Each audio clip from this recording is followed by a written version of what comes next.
Hey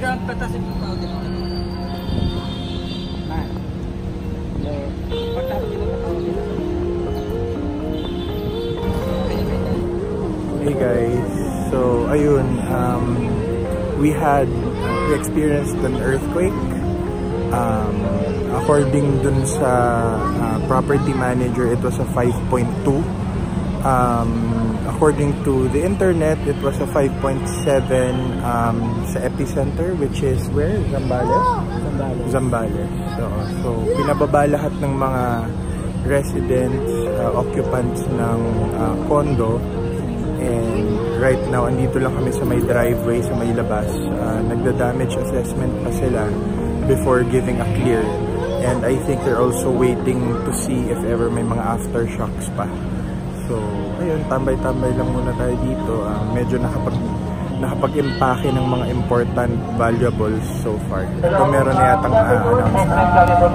So, our emergency response team, sa mga may concerns dahil may naiwan sa unit, pakipuntahan lang po kami dito para may natin may checking unit sa mga luluto o yung may mga bata o even yung mga matatanda na po.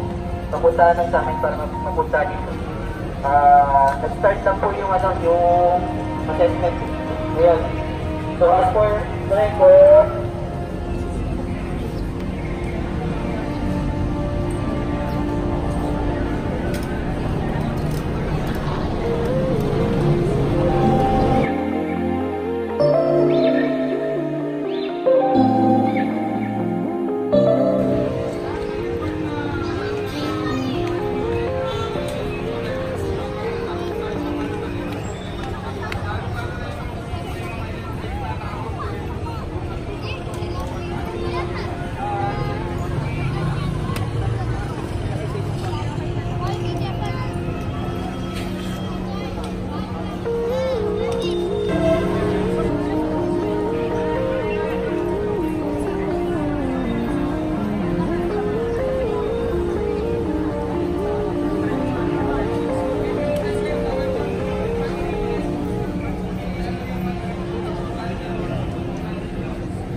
reference lang na bigyan kaya pinababa sa dito kung nakita sa ganito.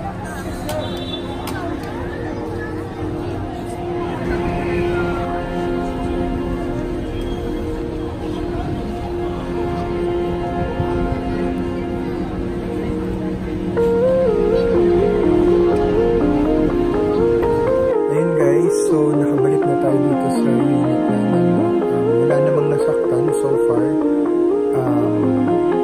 Medyo malakas yung lindol talaga, nahilo ko.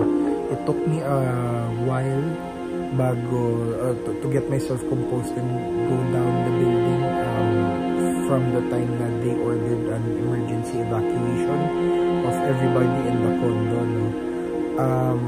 Medyo ayun talaga, nahilo ko kanina. The TV was swaying, yung water na liquid, nakikita mo talaga pagbaba naman namin, it took them about siguro mga half an hour to do the damage assessment. Thank God wala namang nasaktan, wala namang damage sa property, and after a while just to wait out yung kakaroon ng aftershocks and stuff like that, nabigyan naman ng clear for everybody to go back to their units. I was fairly impressed naman, maganda naman yung response ng property management for handling the situation. Very composed, mabilis actually, binibindol pa lang yung mga tao nila, nagkakakatok na sa mga units na to ask everybody to evacuate. So very fast response. Pagkatapos ayun, wala namang nasaktan, wala namang damage sa property. Tapos kung makikita ninyo yung clip na sinend ko that was sent by or shared to me by a friend from the office building, makikita ninyo yung building in the footage, talagang nagsisway talaga siya. something like that, or if it's just dust, pero significant yung debris, makikita mo talaga na parang mga alikabok or semento na nadurog falling off of the building.